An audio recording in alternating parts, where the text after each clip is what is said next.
life lack purpose? Have you wondered if there's anything more? Join the cult of Pinball. The Great Pyramid accepts all into the cult of the Great Order. I am Dr. Cornelius Bickelstein, imperturber and acolyte of the Great Pyramid. Join us on an ever-ending quest to spread the joy of pinball. Have you just received your Great Pyramid creation kit? Help us summon the Great Pyramid by attaching your pyramid transmission device to arcades and pinball machines around the globe. Make sure your device is attached in appropriate spots like these, and this, and this. Remember, only you can bring upon the summoning of the Great Pyramid. Do your part. Join us.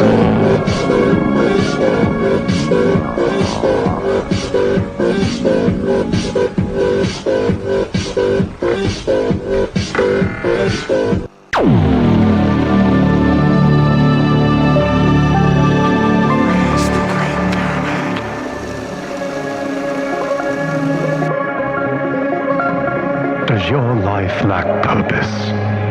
Have you wondered if there's anything more? Join the cult of Pinball. The Great Pyramid accepts all into the cult of the Great Order. I am Dr. Cornelius Bickelstein, imperturber and acolyte of the Great Pyramid. Join us on an ever-ending quest to spread the joy of pinball. Have you just received your Great Pyramid creation kit? Help us summon the Great Pyramid by attaching your pyramid transmission device to arcades and pinball machines around the globe.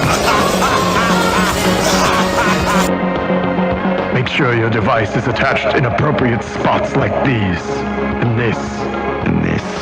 Remember, only you can bring upon the summoning of the Great Pyramid.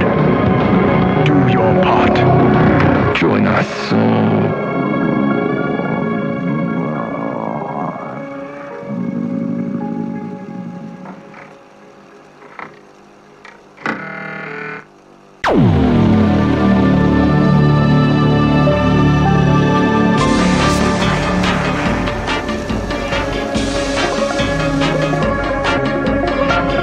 Does your life lack purpose? Have you wondered if there's anything more? Join the cult of Pinball. The Great Pyramid accepts all into the cult of the Great Order. I am Dr. Cornelius Bickelstein, imperturber and acolyte of the Great Pyramid.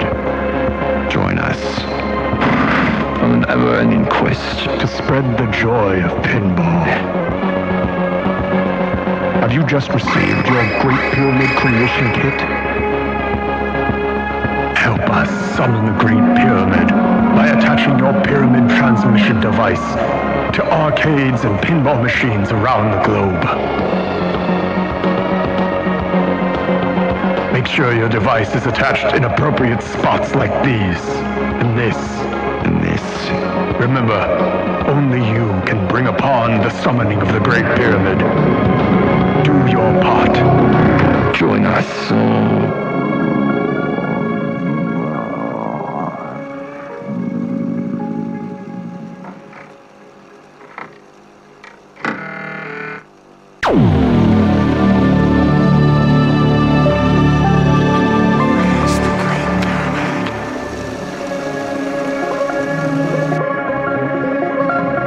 Does your life lack purpose? Have you wondered if there's anything more? Join the cult of Pinball. The Great Pyramid accepts all into the cult of the Great Order. I am Dr. Cornelius Bickelstein, imperturber and acolyte of the Great Pyramid. Join us on an ever-ending quest to spread the joy of pinball. Have you just received your Great Pyramid creation kit? Help us summon the Great Pyramid by attaching your pyramid transmission device to arcades and pinball machines around the globe. Make sure your device is attached in appropriate spots like these, and this, and this. Remember, only you can bring upon the summoning of the Great Pyramid. Do your part. Join us.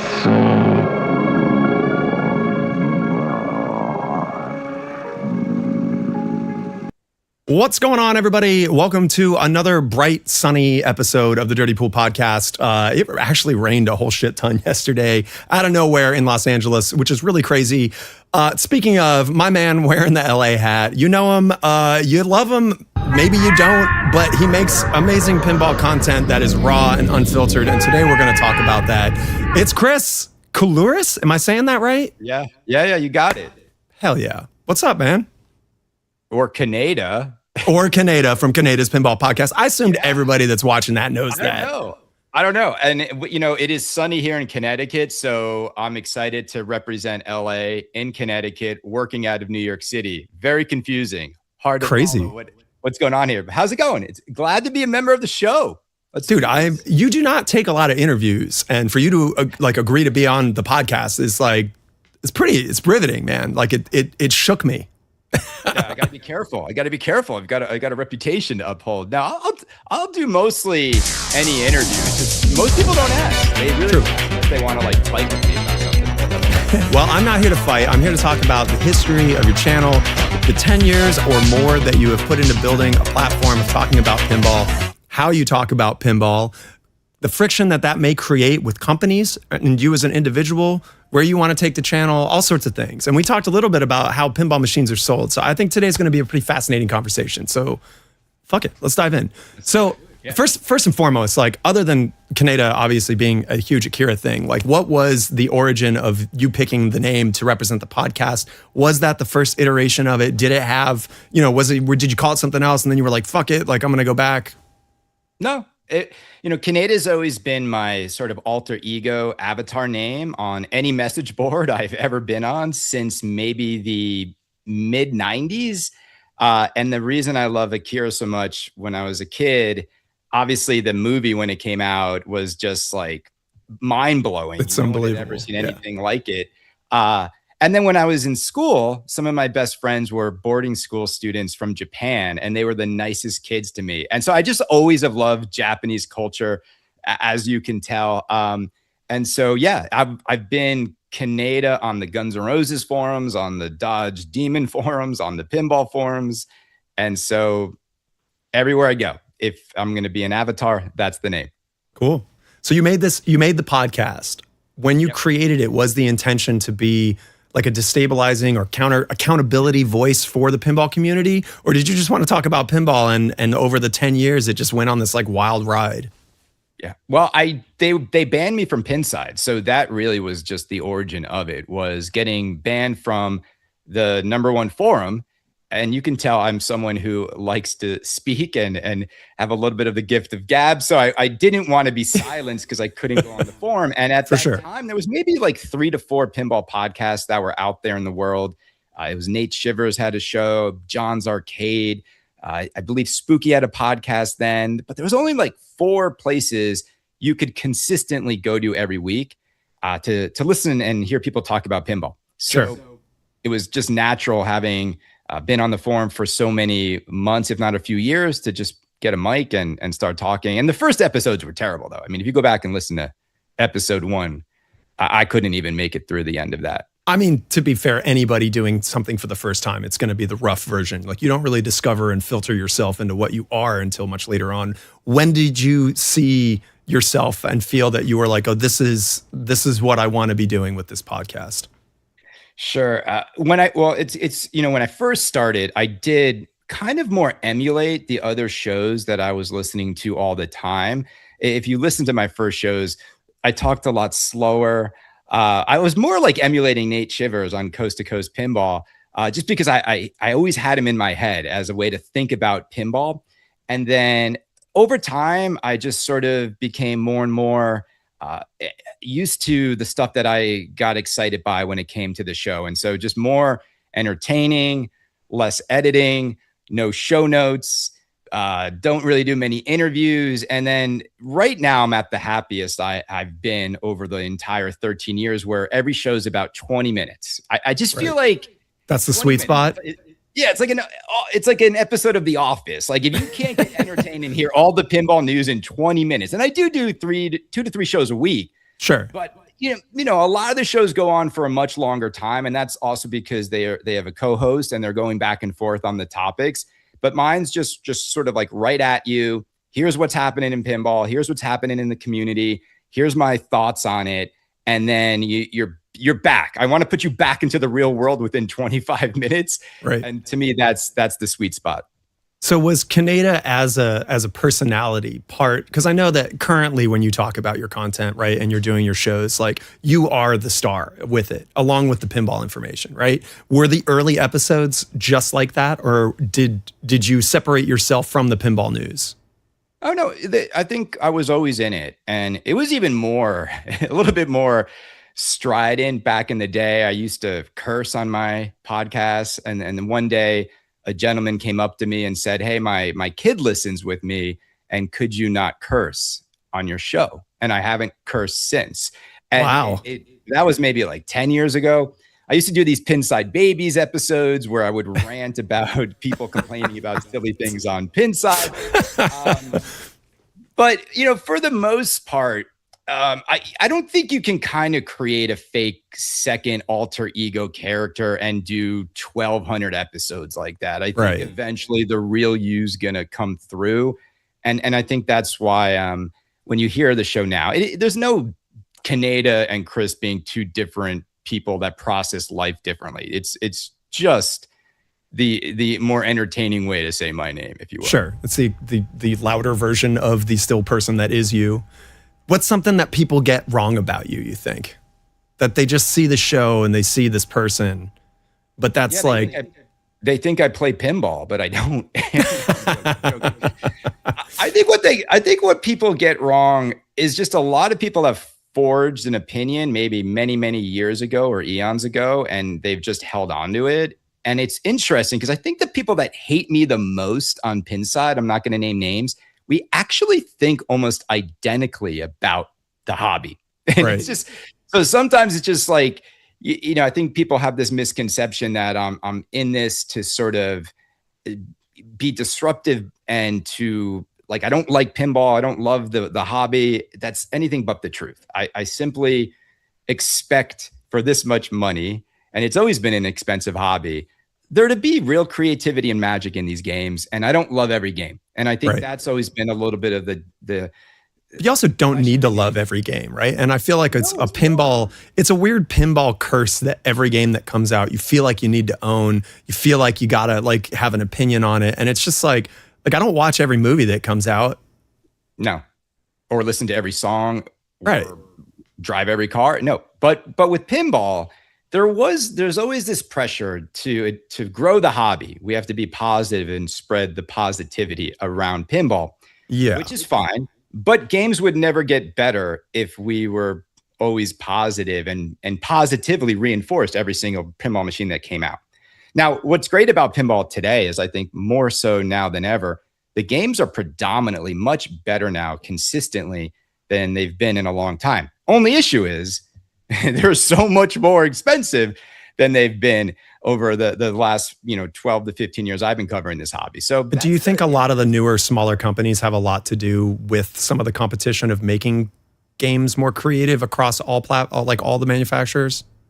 I think the best creativity happening in pinball right now is happening at the boutique level. And I've been saying it for a few years. I think boutique is really, as a creator, where you'd want to be, because you can have the whole company focused and collaborating to make the game as great as possible. I still think Stern, who obviously has probably still like 75 to 80% of the market, is still building games siloed with teams where they're not cross collaborating to make Like, it's not like Elwin's walking over to Pokemon and being like, you know what, like maybe we do this. It's right. It does seem like they're in little bubbles of development for each team.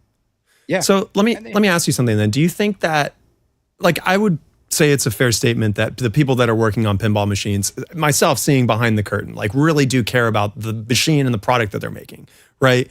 It's more the marketing team, the people that are trying to make sure that the per game units are making money, the cost of goods, the COG's not, hitting a certain margin, right? So how does the the morale of the team translate to the actual product, and how do your comments come into play with that? Real quick before you go firing away, you talked about accountability for how much you're paying for the company. So really your criticism for a lot of this stuff is towards the marketing and money management side of the development instead of the creative side. Would you say that's true, or? No, I mean, I think I'm harsh on both fronts at times of, for this much money, should there be, or should we expect this much creativity or innovation like in the product itself? What makes pinball so difficult? And as someone who just bought Pokemon, and we'll talk about this, which may be one of the least innovative games I've ever seen Stern release, yet is one of the most fun games to shoot because of its simplicity, yet carries a price tag that is insane for how much is actually creatively and innovatively in the game. And so that this is the rub that everybody has to deal with. So then ultimately you put all those things in your mental blender and you have to say, is it worth it to me? And that is the same relationship everybody has whenever they see any new game. Do I think that this is worth it to me? Will this bring me enough happiness and joy for this much money? Smart man over the last 4 years just waits a little bit, because everything eventually, and we're seeing Pokemon do it now, everything heads south because the beginning price is so high. That FOMO, once it runs out, you're left with a depreciating product. And it's tough if you're buying pinball machines hoping that they just gain in value to use them as stocks, like, this is not the market for that. I mean, it's your money. I think you should be able to do whatever you want with it, but it sucks that there's people that genuinely want a game and are outclassed or outpriced from it because other people have purchased too many of them. And I've started to manipulate the environment. It's like video cards with gaming. It's just, how does a manufacturer handle that? Yeah. Well, look, if they really wanted to end scalping, see, I don't think Chevrolet could end people adding an additional price to the hot new ZR1. I don't think Rolex could really end it on when they make 2 million watches a year. But when you're only making 500 units, right, of the in-demand version of the product, they simply could sell all the hard-to-get ones direct, non-transferable. That would at least stop the scalping that happens before someone even takes possession of the game, who just has a spot for the game, right? So if you know that I need to mail you the Winchester and you have to like actually sign for it, you could still scalp it and then mail it to someone new, but at least you have to go through a little bit more of a laborious journey to get that money.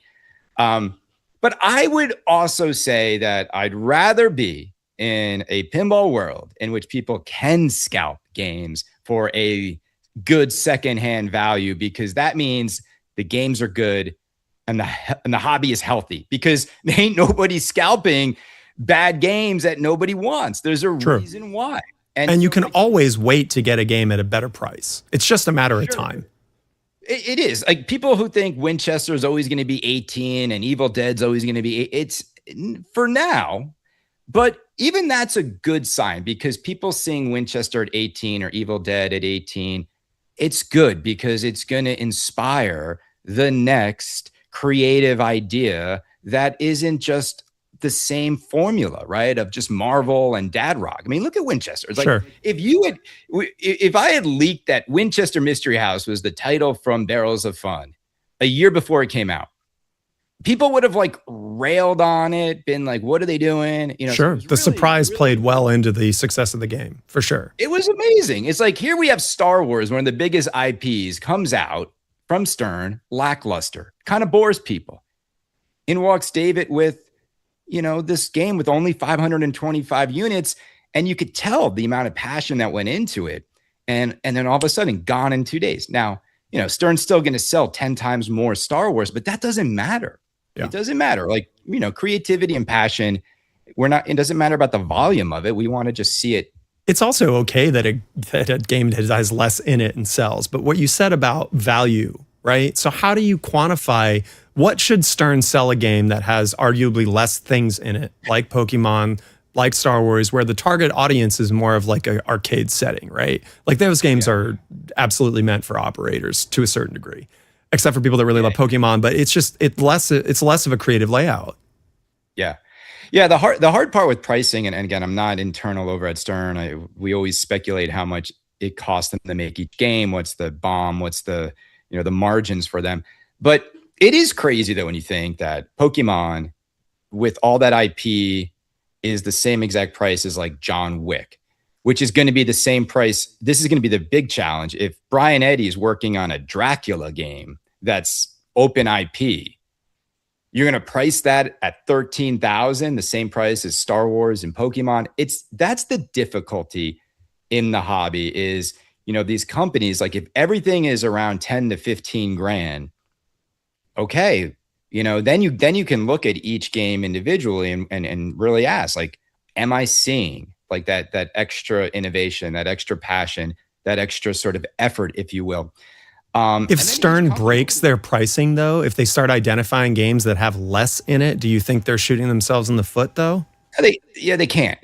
And they'll never lower prices again, because then they'll have just a mutiny of everybody who bought at those higher prices all those years, even though those people have been absorbing significant losses over the last 4 years. Right. And it's tough. It's tough. I think COVID really did put pinball pricing on a level that it's still recovering from.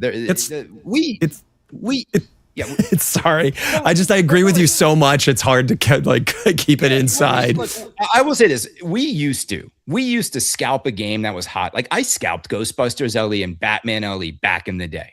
And when we scalped those games, you know what we got? We got 2,000 over MSRP. We put the $2,000 in the bank and we went on with our day and everybody was happy. I see Pokemon at $30,000 to $50,000 now. That's what would happen. If Ghostbusters LE came out today and it was 13, then you're looking at 20 on the table. And you got to remember, Ghostbusters LE, I think, was $7,500. So, you were happy if you got 9,500, someone got a game, transaction done, boom. But after COVID, the second people were spending $40,000 for a Pirates of the Caribbean CE new in box.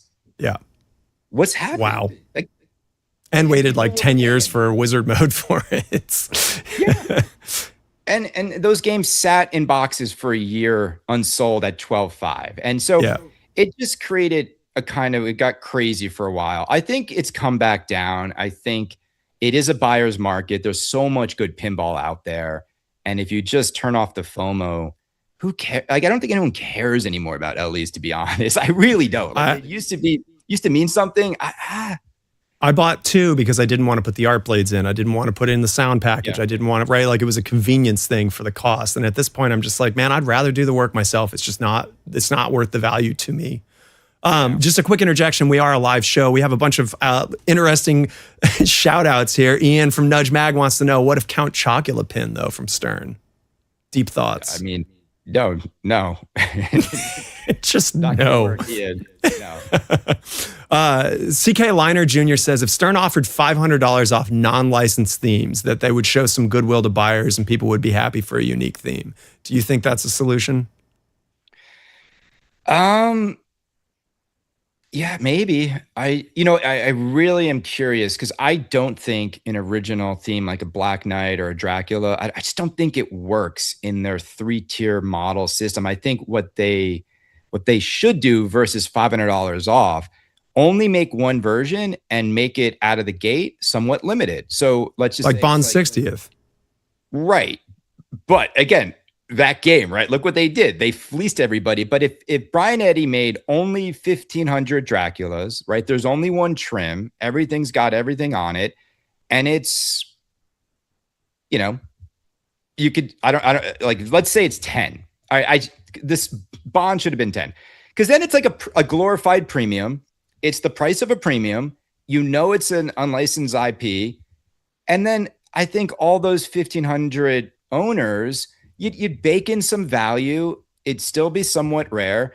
And then you're on to the next game. I just think if they try to make an LE, a premium, and a pro of an original Dracula game, it's not gonna work. Right. I mean, and now, with Jack stepping down from doing some design work, I mean, there's an opportunity for him to do some of these like limited edition release games as well. Let him explore like the kind of creative ideas that he was bringing to pinball. Like it just, yeah. Larson F1R gave a super chat. Thank you for the bucks. He says Kaneda sucks. Well, that's not very nice. I'm guessing that's one of your guys. No. It's okay. I do suck at times. Me too. I suck. We both suck. We suck hard, man. Like real hard, So, but on top of them needing to adjust their pricing models, right? You talked about like when you are critical of a company like that, what are you doing it?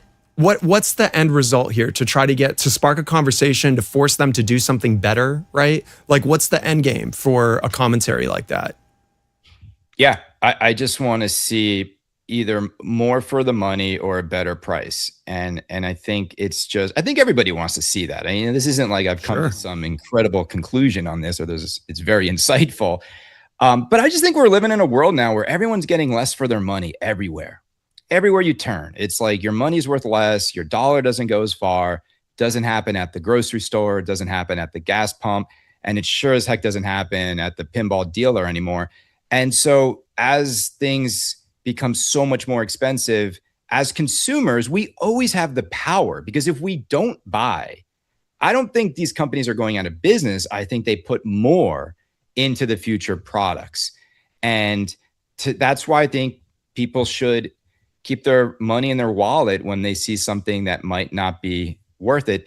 And again, everyone's going to buy what they want to, though. I don't think like if I come out and I'm poo-pooing John Wick because there's no guns on the art, that there's going to be, people are not going to buy it. Now, they didn't buy it, but for many other reasons, I think. But I do think we've seen such great progress, though, from the boutique companies. Like Spooky's a company that I've dragged Spooky over the coals over the years for what I believe to be like shortcuts or design decisions or creative ideas that weren't the best. Look at them now. They took all the feedback, not just from me, but from the community. They took all the feedback. They absorbed an artist that Stern, got rid of. They shouldn't have. Everyone loves He's talking about Franchi, by the way, for those of you who aren't familiar with this. Yeah, they love his artwork. So, they put all the pieces together. They saw, they listened to their own feedback that wasn't always positive, and they improved. And that's the one thing about, Stern that's got to be hard for them. Imagine having 80-something% of the market. Imagine seeing everyone start a post that's like, after Winchester came out, people are like, Stern's screwed. And George Gomez is like, I make more games between Monday and Wednesday than these guys will make all year. How am I? It shows a disconnect of knowing like the scale that Stern manufactures their products at. I don't think they give two shits what any of these smaller companies are doing. It just doesn't affect them. No, and George would walk over to Winchester or even a Beetlejuice and be like, if I made this, I would lose money. Right. Just because the way his platform and his manufacturing needs to operate, he might not be able to make money at scale putting that much in. I've talked about this concept before on a previous podcast where like a lot of the lower, smaller, pinball companies are more like indie film companies, right? They're like indie studios. They make the weird films, like what's the one with it's like he rides a guy, he's like farting to get off an island or something. God, who's that guy you know what I'm talking about? Swiss Army Knife Man. Weird fucking movie. So the movies like this that are just like so insane that no studio would ever touch it, found an audience, they get manufactured, they get produced. Like that's kind of like what the smaller pinball companies are to me. Universal doesn't give two shits about, this tiny indie movie. Like, do you think A24 Studios is really like cutting into like massive profits coming out of Sony Pictures? No, it's just not a thing.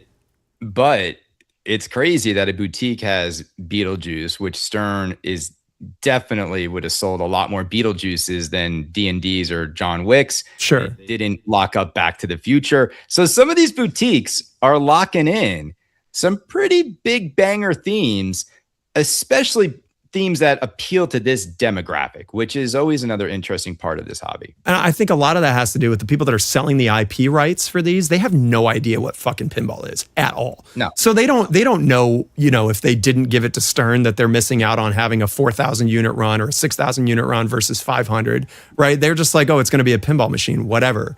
And I love that because I think that allows for IPs like Beetlejuice, like you're saying, to be in the hands of a company that's going to be doing some weird shit with it just to see what the community feels about it, instead of making a game that's good but safer. Yeah, 100%. But still passed on Back to the Future. There's a moment where like, who made that decision? I still never. To me, that feels like they couldn't get license rights to like one of the main characters or like something important that they knew that the community wouldn't like. It's all in there. It's in all. Oh, really? Okay. Yeah. Never mind. So let's jump into leaks real quick. We'll talk about that, and then I want to jump back because we've been talking a lot about the industry instead of you, and this whole episode is really more about you. But so you are just a wizard. I think I called you a leak genie. Like you just have an amazing ability of getting information about the pinball just behind the scenes, and it's usually right. How? Well, because people send it to me because they don't want to be the bad guy, and they know I'll be the bad guy. Because when you leak some information, you're spoiling a company's ability to have their moment. Sure. Even if it's just theme. I was upset with one of my fans. He's like, I knew it was Winchester for a year. And he's like, I couldn't believe it. I didn't think. I highly doubt that, but who knows? He's like, I didn't tell you. He's like, I didn't tell you. I'm like, first of all, don't tell me after the fact. Because there's nothing I can do about it now. The validity of that is nothing. Now, every once in a while, like, because some of these people leave companies, they go to other companies. So I have friends that travel around the industry. So I might know stuff all of a sudden that they wouldn't tell me when they were working at the other company, but now I know some of those details. I will say it's very rare, though, that I get leaked the game itself, like the actual playfield. The one time I had some playfield pics was Deadpool before it was shown.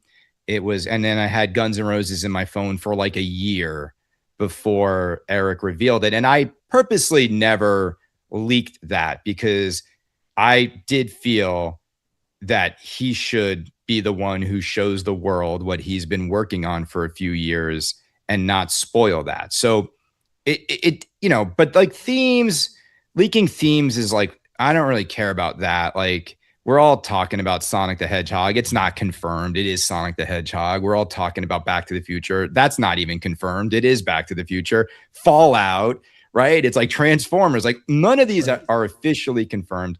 So when it comes to theme leaking, I think that's just fun. It's fun to speculate. And it also just helps the fans maybe wait to see one of those future themes. If they feel like it's coming, maybe you don't buy the thing today that's got you excited. You might wait because something might excite you even more.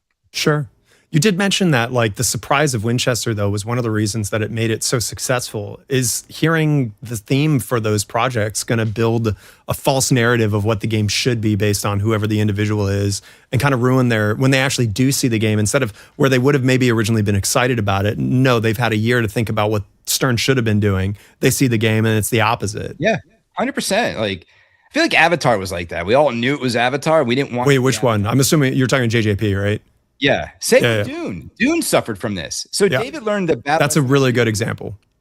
Everybody was like, don't make Dune. Don't make. And then it was like, it's Dune, and like we knew for so long. And that was like a interesting moment where I think David should have maybe just confirmed it earlier and brought people on board to show the cool mech and everything going into it and all the hard work and all the assets. And instead, I think he tried to do all right, not going to say anything until we pull the curtain off. And then you kind of had that underwhelming moment. Same thing happened with Elton John. Like these themes that like the games are much better than people's prejudices against them are. Like much better. Like Dune is so much better. Elton John, they're so much better than all the noise of like, we don't want Elton John. We don't want Dune. And that was what the army was screaming.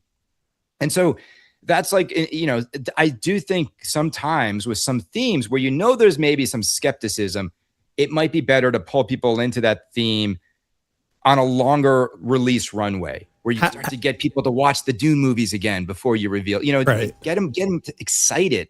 I know people who've bought Dune and had never seen the movie and then watched it and were like, wow, this is amazing. I also know people that bought Dune and watched the movie and was like, this movie sucks. So, I mean, your mileage may vary. In the last 10 years, let's say, right, you've seen when games released and stuff leaked before, do you think that there was a more like positive excitement about like, oh, I can't wait to play this game versus now where it seems like, no, I would have done it differently?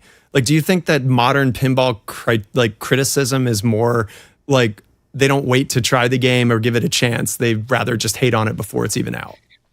Yeah, I think that's just like maybe 10% of the community, which are the hyper active vocal minority, right? Yeah, like I think people would be shocked, and I mean this, shocked, if they knew how many people buy these games that are not on Pinside, are not listening to Kaneda's Pinball Podcast and other content creators. They're not on the Facebook. They don't care.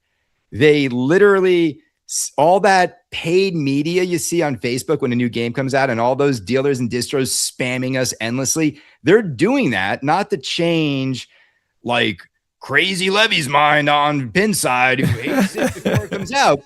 They're just doing it to introduce this new game to new people out there. And a lot of these games are bought by people that just want a game in their game room and it looks fun and they're not going to think about it. They're not going to go online and bitch about the money or the prices or how come the code's not where it needs to be. They don't even know what code is. They don't know what shooter lane wear looks like. They don't know any of this. Sure. And those people are the happiest. Yeah. They have such ignorant bliss and are just enjoying this the way it was always meant to be enjoyed. So yeah, I do think that there's a lot of vocal minority that just screams about, these games. I mean, Pokemon's going through that right now. I'm like in the owners club. I'm like, man, half these guys don't even own the game. They don't even own the game. Pokemon's another good example with the orbit return thing. And it's like, people were freaking out about how this was like, whatever, Wallgate or whatever kind of dumb term they were going to apply to it. Like Stern wasn't going to fix that immediately on the line, right? Like, yeah. Like, do you think Stern's going to buckle down and make 6,000s of these that are fucked up and like just tell everyone to go fuck themselves? Like, of course not. Yeah, it was weird because like this is why like every bit of communication matters in a modern world with social media and where you can take something and then make it bigger than it needs to be. So Stern's initial response, which came from a Stern customer service person, was, we're not sure the fix will be implemented in time when we start making the LEs. Like, right. Bad email. Do not say that. Yeah, and that's all you need to do to set off the panic that the most expensive version is going to have the issue. Right. My game plays fine out of the box and I'm enjoying it and haven't had a single issue. So, they're going to fix it. They're going to make it right. There's a warranty on these games. It's not a great warranty, but there is one. True. But it's just strange that that's like the narrative there. Because I mean, like, Dunes and Winchesters have issues that pop up on the forums. But the narrative there is that like their Barrels' customer service would take care of anything. And it's true. Like any small thing that you reach out to them, they work to try to get it done. Why is that not the same with Stern? Like I've reached out to Stern. I had issues. They fix stuff. It's the same thing. Yeah, they'll take care of you. I mean, it's very rare that whenever people are like, I emailed like Spooky or JJP and never heard back. It's like, well, did you call them? Right. Like, every once in a while, maybe someone misses an email. And it never ceases to amaze me. Like, at what point do people give up and spend more energy going on an online slandering mission of the company versus just call them, pick up the phone. Hey, Melissa Cointaker, where's my Alice refund? She'll pick up. Like, don't go on the Pinside. Like, and these dudes. Cointaker sucks. They stole my money. Yeah, I love too the urgency that some guy posted about Dune. Like urgent. It was like Sunday night. Urgent. Like urgent. Like give the company a chance to wake up Monday morning on a normal business hour and help you fix your game. I don't know. An email is really important when it starts with urgent in all capital letters. That's how I make sure that my emails get read. Weird. It's like, go do something else for 12 hours and Barrels will take care of you in the morning. It's true. So when you say things that are challenging to a company's kind of design concepts, right? Like, do you worry about damaging the relationship with them? Like, where do you want to be with pinball in the future, where you feel that, like, is it going to be more difficult if you damage relationships with companies by saying something that might be true, or even worse, that isn't true? Yeah. Well, I have a responsibility more to my fans and my listeners than I do to a pinball company. I have no monetary connection to those companies. And I know what the line is, where if I say something, there's a lot of different ways you could say something to burn bridges and relationships. I sort of pride myself after all these years. I have really good relationships with Stern, Jersey Jack, Spooky, Barrels, American Pinball, now American Pinball. Yeah, I was going to say which logo. About the David Fix era. I think the only like pinball manufacturer that the one that I don't really have much of a relationship, but Jerry's a nice guy, but I don't really care about multimorphic P3. I don't care about home pin. Like, there's some of them out there, like Pinball Brothers. I've been ragging on Predator because I don't care. Like, at some point, I'm allowed to have my favorites as well. And that's a thing is, you know, if there's companies out there where I'm really not paying you much attention after all these years, it's not because of something I did. Trust me.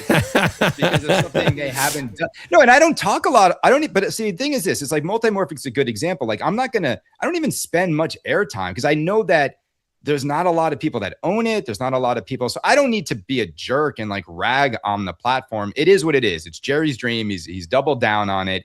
At some point, you know, you just don't have to keep kicking, you know, every issue that some of these companies have. It's not for me. I wouldn't buy it. Some people love it. Others don't.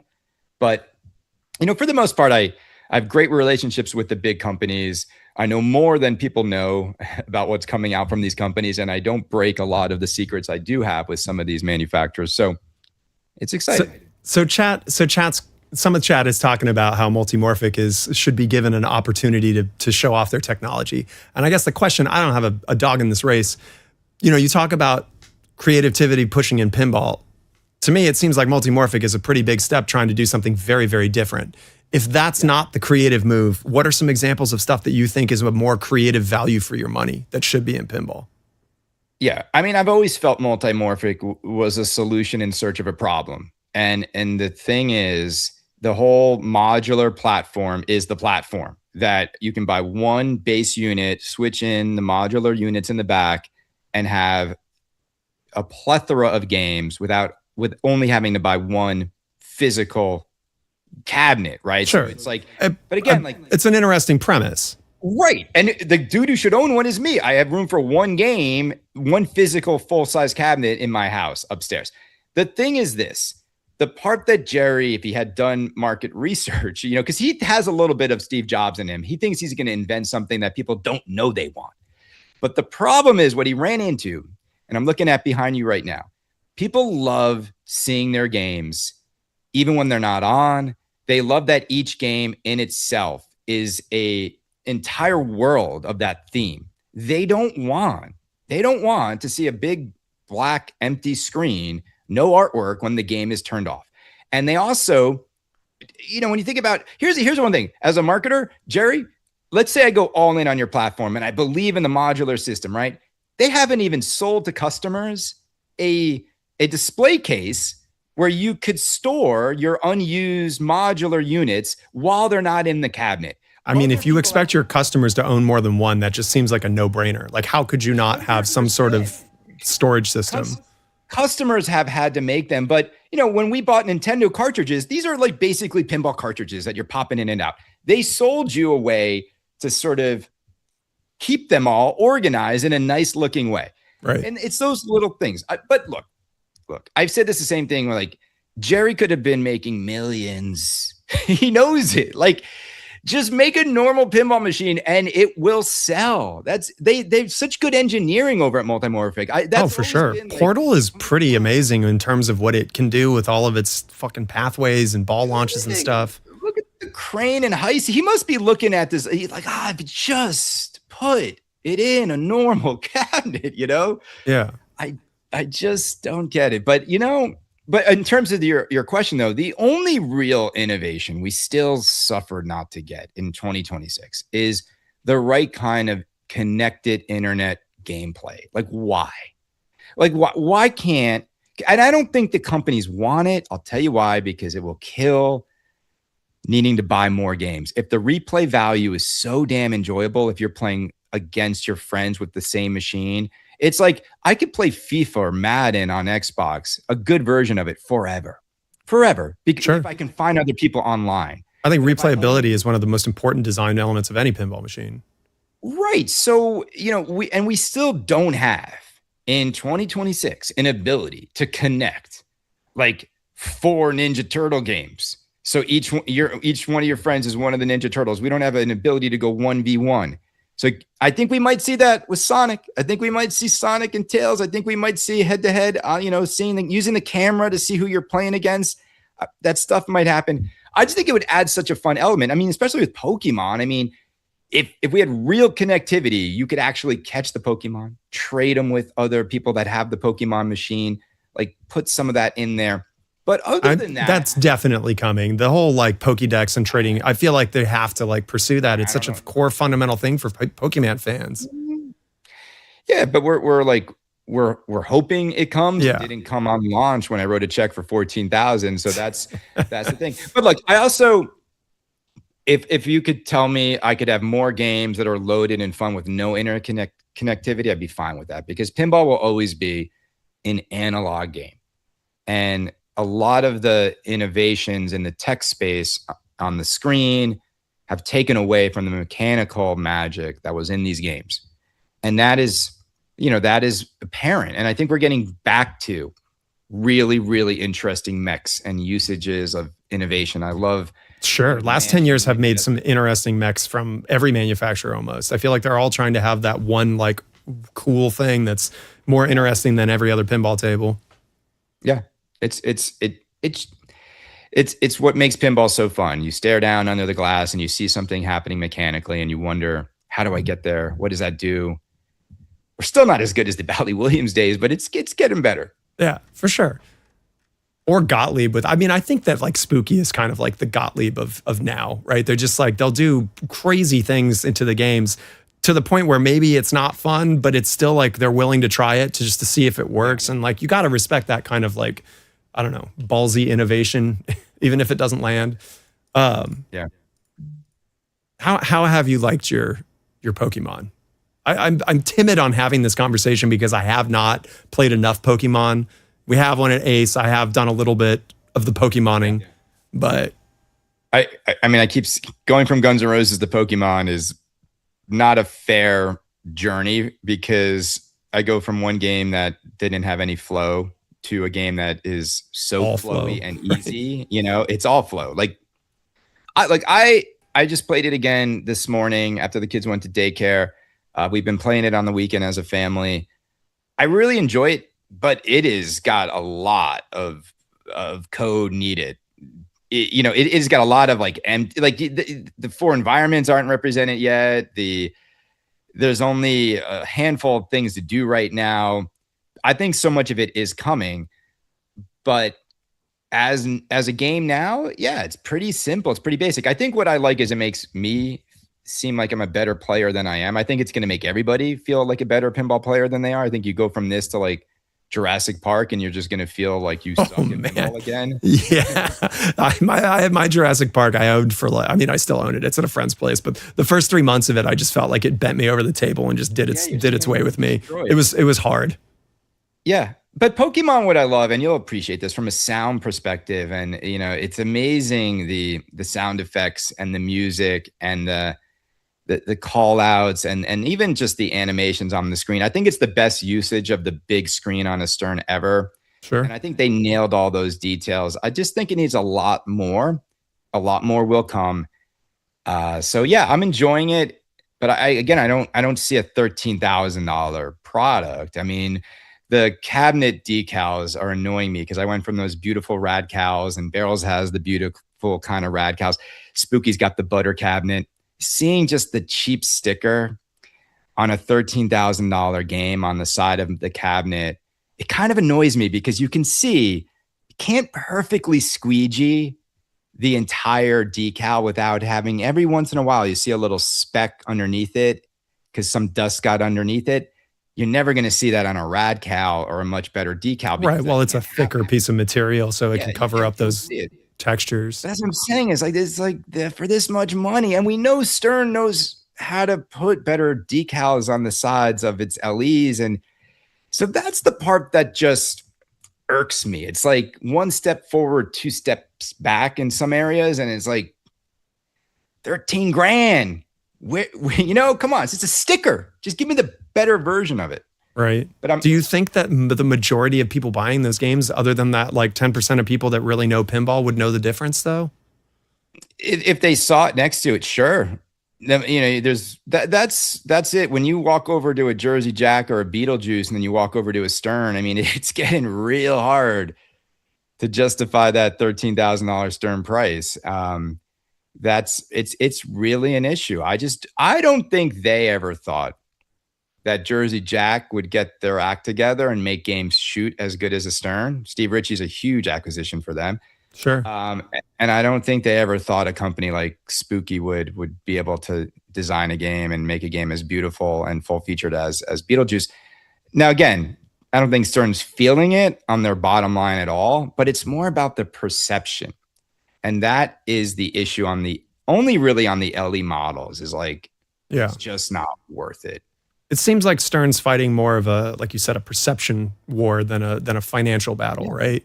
Like the more companies are doing creative stuff, and then the more Stern's like throwing a bone towards operators. Like there's nothing wrong with having a game that's simple, shoots fast, is easy for new players to pick up. Like don't buy it for your home if that's not a game you want in your home. Like, but that doesn't mean that it can't do well on location for arcades or getting kids into pinball or any of that. They struggle with volume versus the collector community. That's what their big problem is now. See, if you're a boutique, you don't even have to think about that. Every game you make is kind of collectible by nature of it being design, scarce. Or not design, but by the nature of it, That's it. Like Stern's got to be like, oh man, how do we like differentiate enough? And then they must be looking at what's happening to their own products on the secondhand market and wondering, because I definitely think they were going to price increase by now, but they can't. For Spike 3? There's no way. Stuck. No.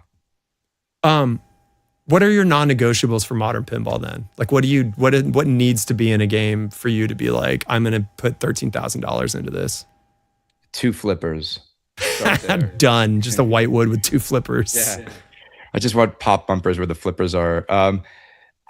For me, the non-negotiable, first and foremost, it has to look good. And I'll start there because like art should not be hard to make a game look good. Like there's just so many great artists out there.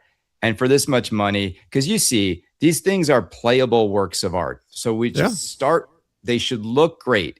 The themes should be the right kind of theme for pinball. And that is just like Godfather, a good example, horrible theme for pinball. Why is that? I'm curious. What do you think is a good theme for pinball versus a bad theme? Something with some high energy, something where the movie itself could translate into like a pinball experience that would be fun to go through it. Do you think Sopranos is a good theme then? I mean, more than Godfather, because Sopranos had a lot more like campy, like sort of like dramatic mob scenes. Like Goodfellas was better than Godfather's just slow, like slow drama. I think Goodfellas and Sopranos are more high energy mafia, pieces of content. But yeah, like Shawshank Redemption, for example, like great movie. That would not make a good pinball machine. Pinball. Right. So tiny pickaxe multi-ball. It's just like Titanic. I mean, I've been arguing that I think actually Titanic would make a great pinball machine because of like making the whole ship as like the big like whole second half of the game would be and it leans and it'd be amazing.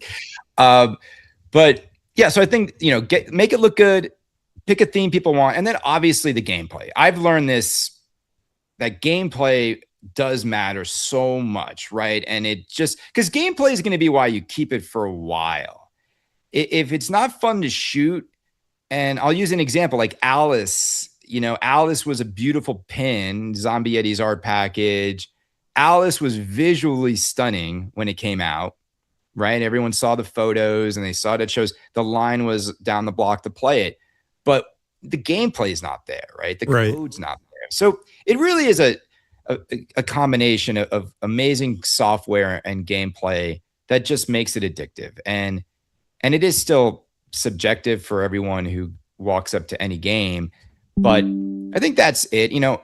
Look, at my stage now in life, I don't want to spend this much money on any pinball machine. I got to be honest. That's why for me to spend this much, it has to be something that I know is going to be like very, very special. Yeah, you could buy 3 or 4 good 90s games like 10, 20 years ago for the same cost as like single LE or a premium.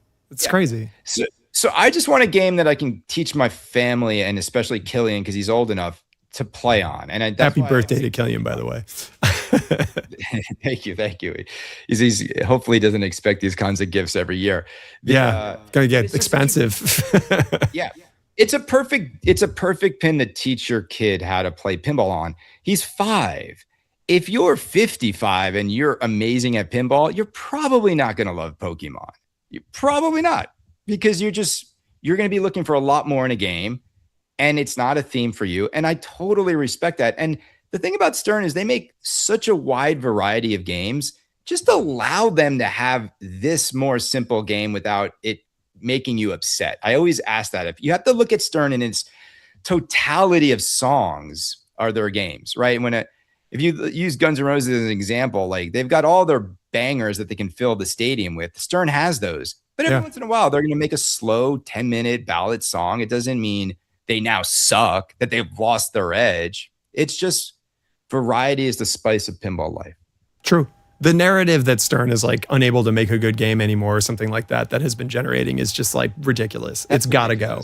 You're looking at 5 teams of like the most talented like legacy individuals that have been making games and or new people that they've brought in that are, whether they're programmers or designers, like, I don't know.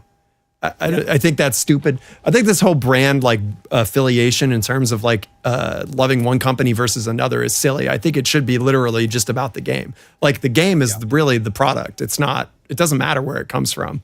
So yeah, I think there's a lot more. There's less of that now than there was like a few years ago. I think there's a lot more acceptance of what everyone's bringing to market than there used to be. What's a trend you've seen in your community that has been like, that stood out over like your 10 years of this? Like, have you seen how do people share pinball in a different way now versus 10 years ago? Oh, it's a good question. I don't think too much has changed in terms of like people sharing their unfiltered opinions about every game. There definitely are still the trolls of each company. See, the thing about my chat that's on my Patreon that's interesting is it's got this mixture of people that are open-minded and then people who just like slam everything JJP does. They'll slam everything. A mix of open-minded and little trolls. Excellent. Yeah, like the minds are made up before they even see anything coming from any of these organizations, and it's almost just entertaining to listen to people be so close-minded. And there's almost an entertainment in trying to change someone's mind who is like that, because the topic is it's so harmless. It's pinball. Dude, you nailed it. You see people get so worked up over this, and it's like, it's comedy. It's like, why, what are you defending? Like, you're defending an entertainment hobby. Like, yeah.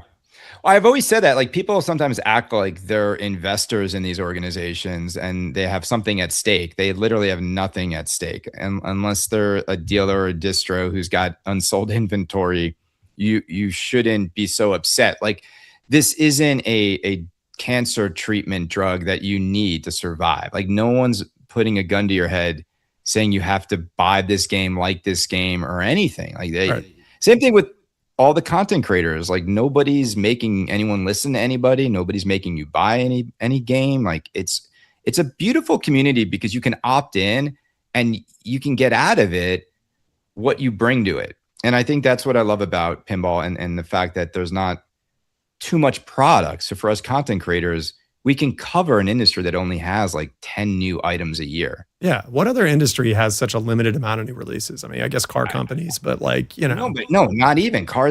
There's like way more cars coming out every year. There's way more car companies. There's way more like watches I can't even get my head around how many new watches come out every single like month or week. Right. So it's such a limited amount of product from a hobby. Yeah. Right. So that's what's fun is you can kind of be an expert on pinball. Once you get into it, in just a few months, you'll know all you need to know about who's who, what are they making, what's their platform, what are the rumors about what's coming around the corner. Like you can get caught up to speed. Which is fun. It's kind of like getting into I don't know, like I don't really follow sports, but like it is kind of like absorbing into a sports team and learning about what that is and the experience of knowing who's who in the zoo. Like it's intoxicating. Yeah. I love it. I know you do. And I appreciate your polarity. I mean, you really are the counterculture opinion for a lot of stuff. But I think that there's a necessary presence for someone who's not afraid to piss off people and say stuff that is going to rattle some bones. But, you know, you do say things pretty aggressively. I mean, yeah, I will say there's never been a moment where like if I've been too aggressive or too hateful where I've felt good about it. I mean, I think I'm the champion of deleting the most amount of my own content too in the pinball content space. It just shows you're passionate because you do first and then not think about it, but you'll reflect, you know? You know what's funny is when people get mad about that, you're not allowed to delete it. Like, okay, like first of all, it's your post. It's my post. It's my page. And maybe I've changed my mind. That's the other part is people can change their minds. They can go from thinking this sucks to now this game has evolved and now I like it. And you're allowed to have a moment in which you reflect and have a different perspective on something. But what's a game you think was just awful when it came out and you reflected or went back on it and it was like, okay, I mean, Batman 66 was awful for everybody, and that became an amazing game when that's like one of my favorite Gomez games for sure, and Franchi's first artwork. Yeah, it was, and which he did in like 2 weeks. I'm trying to think of like more recent. You know, I know the one behind you. People say a lot about James Bond. Sort of came out right. It was like a little skeleton of a game, and then it like really, really like the code brought it to life. I would say like. You know, it's hard because I usually don't play games like early on. I usually try to wait till the code is done. But I think Dune is one that continues to like the more I see the code going into it, I think there's so much more game there. Like, I mean, I did. I'm gonna get flack for that. You got to pick a non-barrels of fun game. It's interesting. So like, I mean, nobody made more fun of Dune launching when it did the way he did it. It wasn't ready. He was nervous about the competition. The game wasn't ready. Oh, I know. I was watching your content. No, but even to the point where like now I'm like, look, like when all is said and done and everything makes its way into it, good luck finding one. You're not gonna. Yeah. That's what happens, and these cycles happen. And you know, I do think it's interesting that all these products come out so unfinished is they're naming, to the point of like, name me another industry where like they can release completely unfinished products for such a long period of time and charge this much money. You'd be hard pressed. I mean, video games is like the only thing I can think of. Bucks though, but a $60 video game unfinished. Right. Oops. I don't. Right. Like it's like buying lunch for the family or something. Oops. It's not $13,000. Yeah. So. But for the most part, a lot of these companies are getting better at release code. Sonic's going to be pretty code complete. I think Transformers is going to be pretty far along. I think Fallout. I'm looking forward to seeing Transformers and Fallout. I think Stern's going to have a really banger of an end of the year. Like they did the community or the arcade and operator fan service at the beginning with Star Wars and Pokemon. But now I feel like the creative titles are coming towards the end of the year. But so I've heard from someone over there that I know well, and he's like, just the next two are gonna. George Gomez, right? George Gomez is like, Kaneda, let me tell you. And like, I trust this person because this person's very like honest about when Stern does have a hit and when they don't. And they were like, Transformers, the next two stuff they can't tell me the titles, but they'll be like the Of next course. 2 coming are going to be bangers. So well, I hope that's true. Yeah, me too. I mean, that's part of the fun of the hobby, right? Is the build up to the reveal, the game coming out, first time you can find it, whether it's on location or going to a media event or whatever. Like it, the pinball community is awesome when it's at its like best. It's more fun to cover great games like this. Yeah. I think certain people think that I thrive off of like negativity. It's not true at all. I get more subscribers, more listeners when I'm positive. When the games are good, more people come to my show to hear not just my thoughts on it, but to share their enthusiasm for it. If we just kept getting like John Wick and avatars, like I would lose 100 subscribers. I like Avatar. I'm in the minority. I mean, those lower play fields, man. Like what? Who tested those? And I just saw that Mark announced that Pintastic that he scrubbed his first whitewood and started over again, and now it's much better. It's like good. Because I walked up to the whitewood on Avatar and been like, "Yo, man, we gotta talk here. We gotta talk about the crab." These lower, like, yeah, like I don't know. Fair enough. Beautiful game, but like a little soulless. Like there's too much going on that you just can't connect with, and nobody's as a first offering of Mark, because Mark Seiden came from doing, I believe, Metroid was his like homebrew, which was what got him onto JJP's roster. As a first game, how would you rate it? Like knowing that this was this person's entrance into the pinball world. Yeah, no, I just feel bad that I feel bad. I think the theme was destined to fail to begin with, because I just think Avatar culturally, like people are just so exhausted by it. That's so true.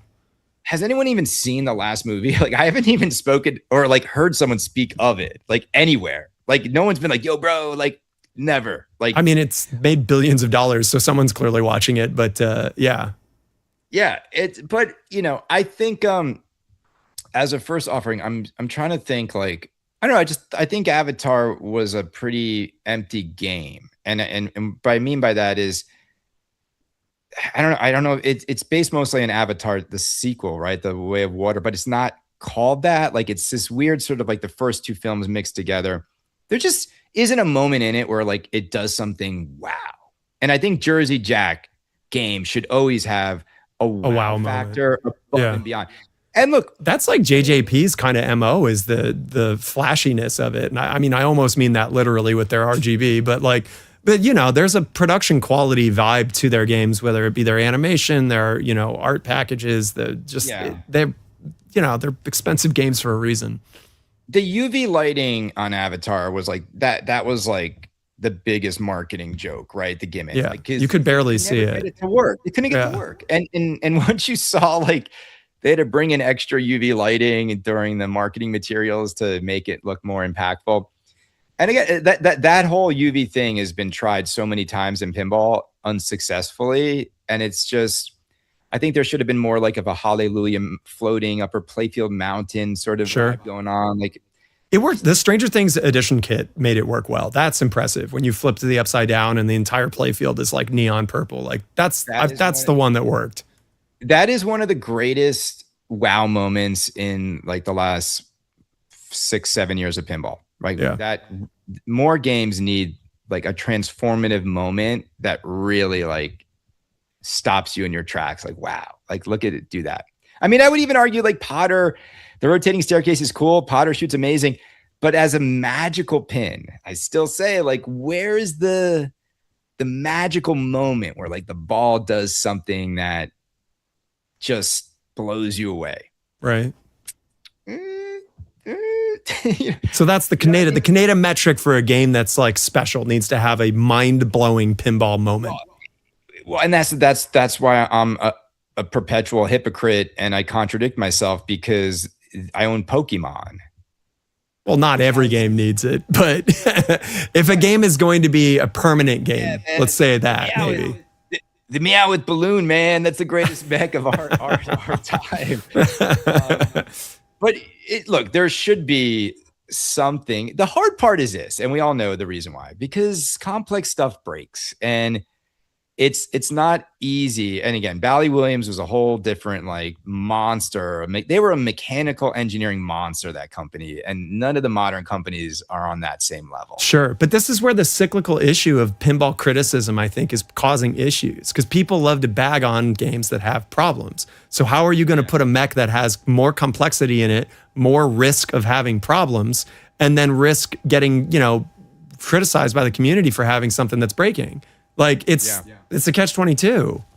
Yeah. Yeah, 100%. And if you're a manufacturer, you're just gonna, if I can sell this without putting nearly as much, headache in my company, I'm gonna do it. Like, right. And we'll see how much we can get away with before they stop buying. So, I mean, a lot of these companies have simplified the offering, but the boutiques haven't. The boutiques are really loading them up. That's exciting, and I think we're going to just see more of that. And it's a really going to be, I think it's going to be the best year in pinball we've seen in like a decade. It's just beginning. Get ready. There's so much coming. We just got to lower the prices a little bit and then let the pins flow, right? Yeah, you got to find a way to make more money. That's the thing. That's true. That would also circumvent that issue. Yeah. Amazing. All right. Well, chat, Senator, I've eaten up over an hour of your time. Kaneda, I just want to say again, thank you so much for coming on here, sharing your thoughts. I know we got a little derailed talking about you as an individual and got into what pinball needs, but honestly, both important conversations. And man, I just appreciate you having it with me. Yeah, awesome. And thank you for bringing your incredible musical talents to pinball. It is exciting, and I think I've heard nothing but amazing things around the sound package for Winchester. Right? What else? Thank you, man. Have you worked on? Because I've done audio design on Labyrinth Dune. Now, all the audio design on Dune, and I did the entire music and audio package on Winchester. And I've helped a few homebrewers with some stuff that's coming out soon that I can't wait for people to see. Because then I get to do some really weird soundtrack stuff. Yeah, and what's coming out after Winchester, right? Yeah, Raven 2000. It's like Black Knight 2000, but with Raven. Is it? No. I'm gonna ask you, like, is it Never Ending Story? Is it Never Ending Story? You're gonna have to ask David. You're gonna have to milk him for all that sweet info. He keeps saying, like, I've never seen the movie. I think he's lying. David said that at TPF that the IP is something that every single person knows, and I would say that that's probably true. Okay, that's good. I'm excited. Well, look, thank you so much for having me on, and we'll do this anytime you want. This was fun. Sweet, man. I would love to have you back on. Appreciate that. Chad, this is your last chance. If you want to give Chris any kind of questions, you want to shout out. I know a lot of the commentary in the chat weren't really questions. It was just sparking community debate about just what we were talking about, which I think is neat. It's a welcome change from what we normally do. Like normally chat's like, ask this, ask that. But instead they were just flowing along with us while we're talking shit. Cool. Yeah. Johnny Two Slap says Weekend at Bernie's is the next Barrels of Fun game. Maybe. That's it. Maybe. It's the most popular pinball title on the planet. Yeah. Okay, cool. Well, you know what we do? We go try to find a channel and rate it and drop some pinball followers on there to keep the flow going. So we're going to go do that. We're going to go raid somebody and give them some pinball followers. In the meantime, if you don't already follow or are on Kaneda's Patreon, like I feel like I shouldn't have to plug one of the most famous pinfluencers in pinball, but here we are. Please go check out Chris's stuff. You can watch it on Facebook for free if you catch it. He does his live broadcasts on there. You can also be part of the Patreon if you want to help contribute to that and keep the unfiltered commentary flowing. Yeah. Chris. Awesome. All praise the Great Pyramid. Yeah. Amazing. Have a good one, everybody.